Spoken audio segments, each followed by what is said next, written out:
Hello everyone, Jules here.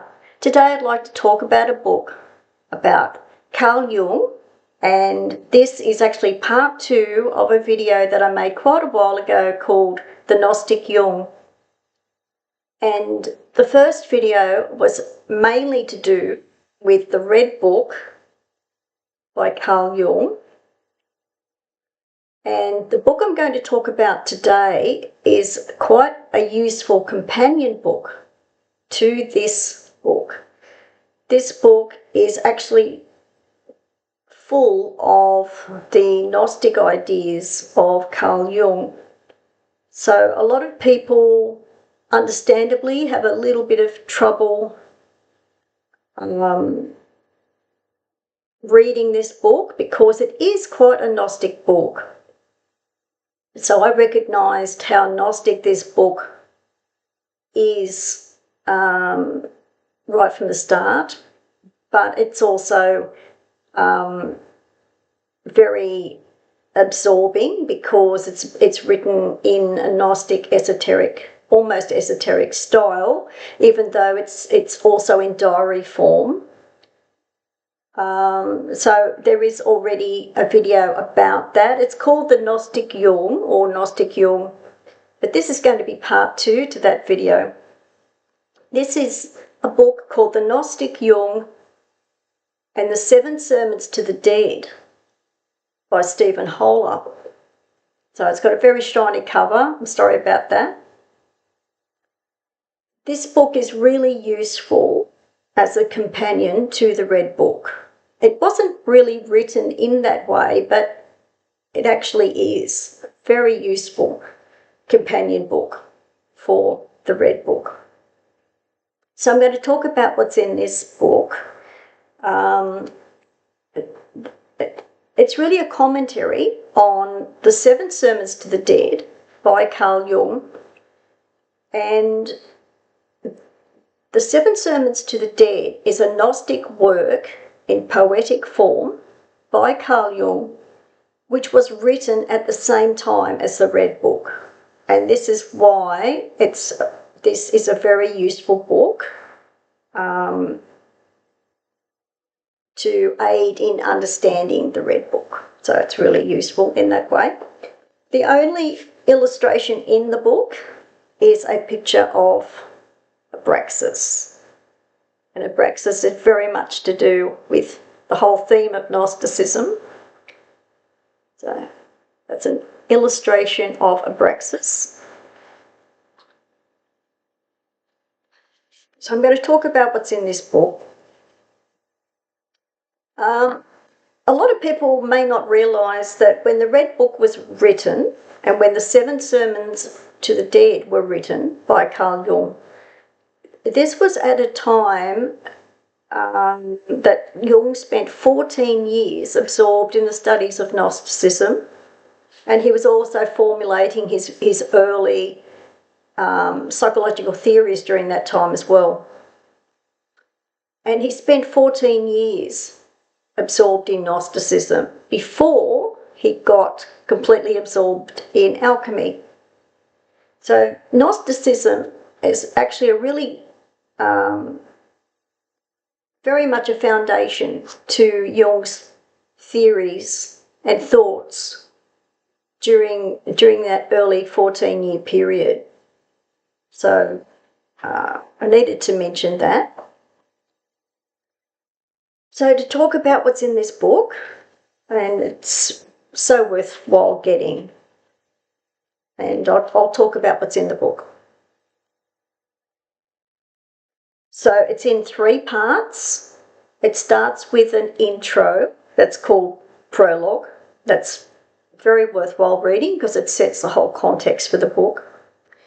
Now, the 7 Sermons to the Dead by Carl Jung is actually written in poetic form. It's been regarded as a poetic tractate, but for people who are not familiar with that term, just think lyrical style poetry.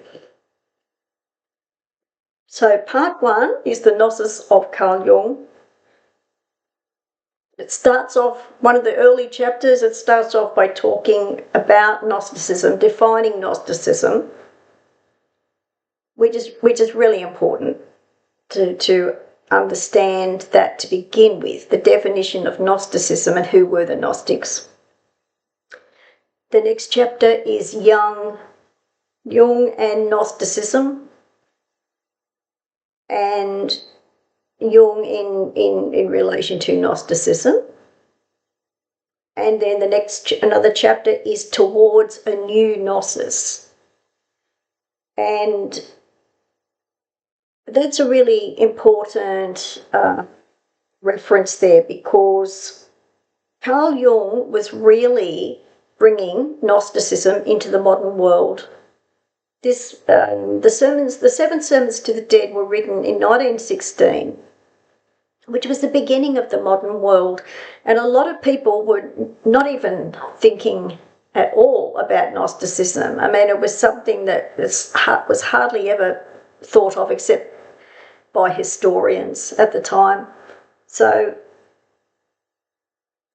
Carl Jung really was creating a new Gnosis, because he was also formulating his early psychological theories at the same time. So he was really interpreting Gnosticism itself, but also in regard to the formulation of his own early psychological theories. Part 2 is the actual 7 sermons to the dead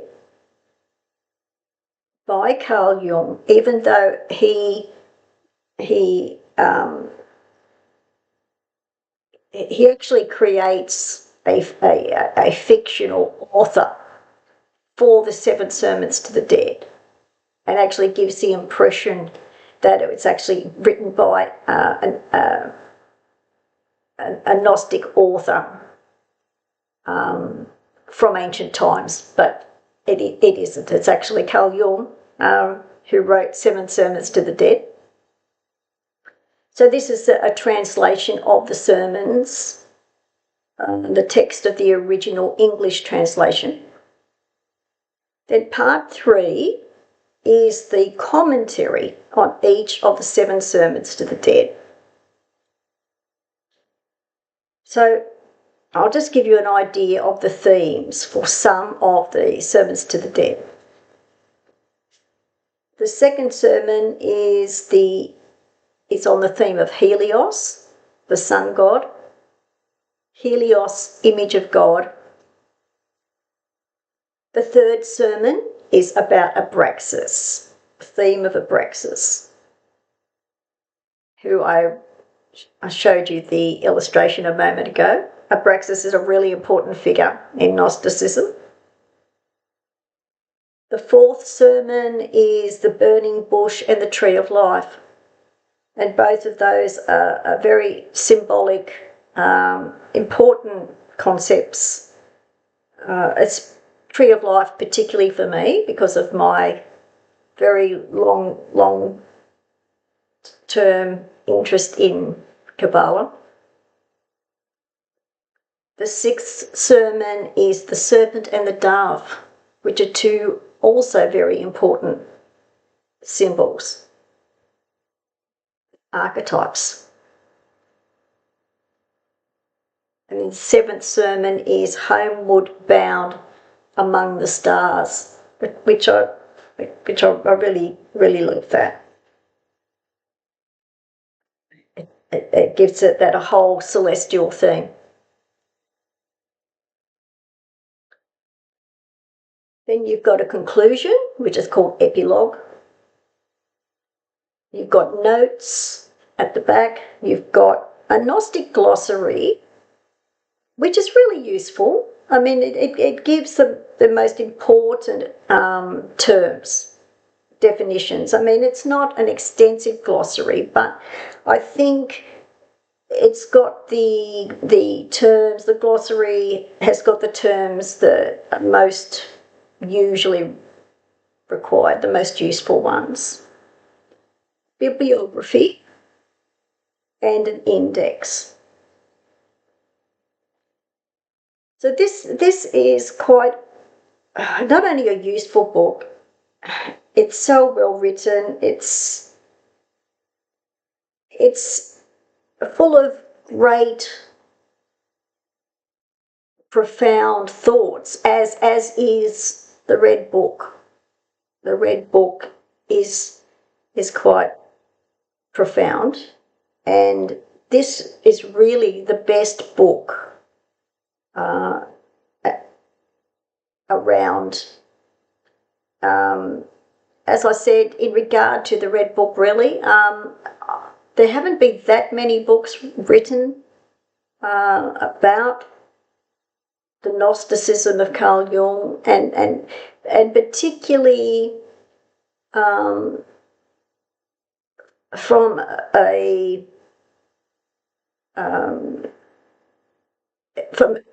in regard to the Red Book as well.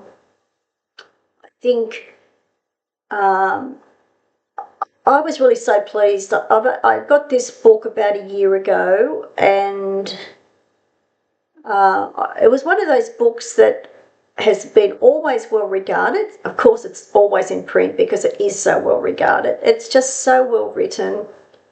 It's informative, but there's a lot of revelations in here that and it just helps you to understand the Red Book a lot more. I think the only regret I've got about this book is that I didn't get it sooner. I have known that this book has been around for 20 or 30 years, but it was just one of those books that I just thought, oh, I'm not sure if I need that book. I just wasn't sure. But when I first picked this up about a year ago and just started browsing through the book, I thought, wow, I've got to get this. I have to get this book. I do need this book. This is a great book for anyone who wants to know more about the Gnosticism of Carl Jung. But the 7 Sermons to the Dead themselves, I know I keep using the word profound, but I can't think of any other word to use at the moment. That was the other thing, discovering the 7 Sermons to the Dead. They are, in the back of this book, they are in here, and surprisingly or unsurprisingly enough, it was always the final chapter of the Red Book that I always found the most fascinating, because I thought, this is Gnosticism. This is absolutely Gnosticism. And to have another book that explains and discusses these 7 Sermons to the Dead, it's a unique book. It's an important book. I think it's really, really useful for people not only to explore Gnosticism, but to actually find out more about how important Gnosticism was in regard to Carl Jung and his theories. And Carl Jung actually went so far as to say that, these Gnostic writings and study that he took over 14 years were actually the foundation of all of his work and everything that came later on, everything else. A lot of people would have thought that the most important period were, the time of his alchemical studies and alchemical writings. But the Gnostic study of Carl Jung, that was more important to him because it became very personal for him at a time where he began by, using Gnosticism to understand himself so that he could then formulate his theories at the same time and apply this to other people. So I can't really speak any more highly of this book. I'll put some details below the video for people who are interested. The Gnostic Jung and the Seven Sermons to the Dead by Stephan Hoeller. It's really worthwhile getting. People who are interested in Gnosticism and or Carl Jung, it's really worthwhile. Okay, well, that's all for now. Thanks for watching. Bye for now.